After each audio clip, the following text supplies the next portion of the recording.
Bienvenidos a Entrarme Podcast. Les habla David Vizcarra y el tema de hoy es púrpura trombocitopénica inmune.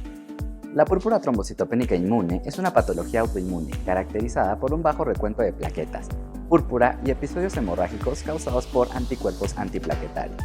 Su clasificación primaria es una trombocitopenia inmunitaria adquirida debido a mecanismos autoinmunes que conducen a la destrucción de plaquetas y a la producción insuficiente de plaquetas, que no se desencadena por una afección aparentemente asociada.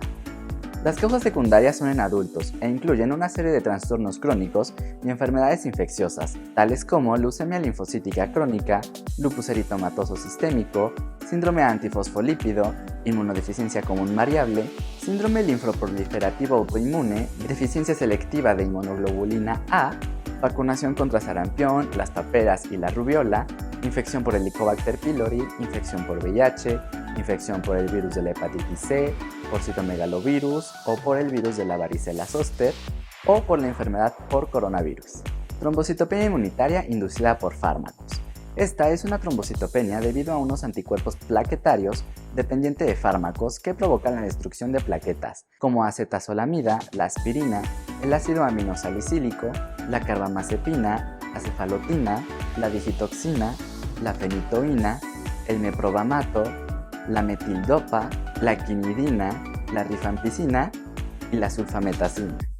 La clasificación por tiempo de evolución es por recién diagnosticado y es hasta por 3 meses desde el diagnóstico. La persistente de 3 a 12 meses desde el diagnóstico y la crónica más de 12 meses desde el diagnóstico. La prevalencia reportada en Estados Unidos es de aproximadamente 8 por 100.000 en niños y 12 por 100.000 en adultos. La teoría patogénica más aceptada en la actualidad es la destrucción por mecanismo autoinmune. Existe una producción de anticuerpos, fundamentalmente de clase IgG, dirigidos frente a alguna glicoproteína de la membrana plaquetaria o una reacción de AG-AC, con depósitos sobre la misma membrana. Las células del sistema mononuclear fagocítico, a través de los receptores para la porción Fc, captan las plaquetas y las destruyen. La investigación demostró que la eliminación de las plaquetas sensibilizadas con IgG radiomarcada se produce en pocas horas en comparación con una vida media plaquetaria normal de 8 a 9 días. En la PTI inducida por fármacos, el fármaco se absorbe en la membrana celular de las plaquetas. El sistema inmunitario produce anticuerpos contra el complejo diana fármaco-plaquetas, lo que provoca la eliminación de las plaquetas sensibilizadas por los fagocitos que residen en el vaso y el hígado.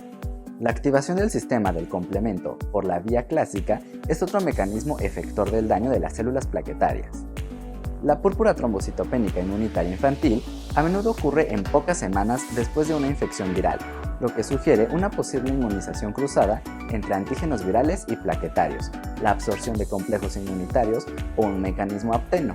Muchos otros antígenos plaquetarios son el objetivo de los autoanticuerpos. Muchos pacientes con PTI son asintomáticos. Para aquellos que tienen síntomas, estos están relacionados principalmente con trombocitopenia y sangrado, pero los pacientes también pueden experimentar fatiga y una calidad de vida reducida.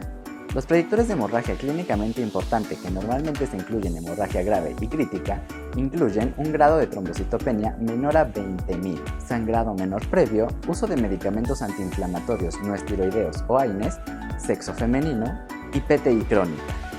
La PTI es un diagnóstico de exclusión. Se define como trombocitopenia aislada, que es un recuento de plaquetas menores a 100.000, sin anemia ni leucopenia y sin otras causas aparentes de trombocitopenia. Hacemos un diagnóstico presuntivo de PTI primaria cuando la historia clínica, el examen físico y las pruebas de laboratorio, incluida la revisión del frotis de sangre periférica, no revelan otras posibles etiologías de trombocitopenia. Realizamos un diagnóstico presuntivo de PTI secundaria en un paciente con PTI y una afección subyacente asociada. Debido a que el riesgo de hemorragia clínicamente importante es bajo con recuentos de plaquetas mayores a 20.000, generalmente no utilizamos terapias para aumentar el recuento de plaquetas en personas con un recuento de plaquetas estable superior a 30.000, a menos que existan otras comorbilidades o medicamentos que aumenten el riesgo de hemorragia. Esto es consistente con una guía de la Sociedad Americana de Hematología. Existen varios recursos para el tratamiento de la púrpura trombocitopénica inmunitaria. Los corticosteroides suelen administrarse como primera línea de tratamiento. Los más prescritos son prednisona, metilprednisolona y dexametasona. En el caso de la dosis de la prednisona se indican 2 mg por kilo al día, vía oral luego de 10 días, reducción progresiva hasta la suspensión en 20 días más. Puede repetirse hasta en 2 ocasiones antes de pasar al tratamiento de segunda línea. Las inmunoglobulinas, como la inmunoglobulina G o anti-D, se administran con fines precisos, en caso de sangrado que pone en peligro de la vida o con alto riesgo de que ocurra. La corrección de la trombocitopenia es rápida pero breve. La anti-D ofrece respuesta más prolongada, de 1 a 6 meses. Un tratamiento clásico de segunda línea es la esplenectomía. Tiene la finalidad de eliminar el territorio principal de destrucción de plaquetas y un sitio de producción de anticuerpos. 2 métodos para su ejecución son la vía abierta y la laparoscópica, sin ventaja en cuanto a eficacia en la curación de la trombocitopenia inmunitaria. La mayoría de los pacientes post-esplenectomizados evolucionan con plaquetas mayor a 100.000 en los primeros 7 días. El rituximab está indicado en caso de recurrencia posterior a esplenectomía o como tratamiento de segunda línea si esta última está contraindicada. El 15% de los pacientes no responden a esplenectomía y el 20% presentan recurrencia. Si un paciente recurre después de esplenectomía, se debe considerar la existencia de vasos accesorios. Se corrobora que no haya con un frotis de sangre. Si existen cuerpos de Howley-Jowley en los eritrocitos, el paciente está 100% esplenectomizado. Si no, probablemente tendrá vasos accesorios. Los inmunosupresores, también de segunda línea, incluyen aciatioprina, ciclosporina A, ciclofosfamida, micofenolato y otros. Su eficacia ha informado con resultados muy diversos. Todos asocian con susceptibilidad en grado variable a infecciones. En numerosos estudios se ha prescrito con diversos porcentajes de respuesta, de un 49 al 95%. La aciatioprina, administrada durante al menos 4 meses, logra respuestas de 20 a 40%. Además de mielosupresión a largo plazo, favorece la aparición de linfomas, síndrome mielodisplásico y leucemia. La ciclosporina A tiene eficacia incluso del 80% en pacientes sin respuesta al tratamiento en primera línea, con remisión sostenida hasta 29 meses, mostrando respuestas variables de 24 a 85%, con toxicidades leves a moderadas, como cistitis hemorrágica, esterilidad, alopecia y segundas neoplasias. El micofelonato produce remisiones permanentes en pacientes resistentes. El danazol es un andrógeno que interfiere en la síntesis de esteroides gonadales. Se administra en casos de trombocitopenia poco intensas con mantenimiento de la respuesta, incluso en 67% de los casos. Sus efectos adversos, generalmente bien tolerados, son toxicidad hepática, virilización, ganancia de peso y amenorrea.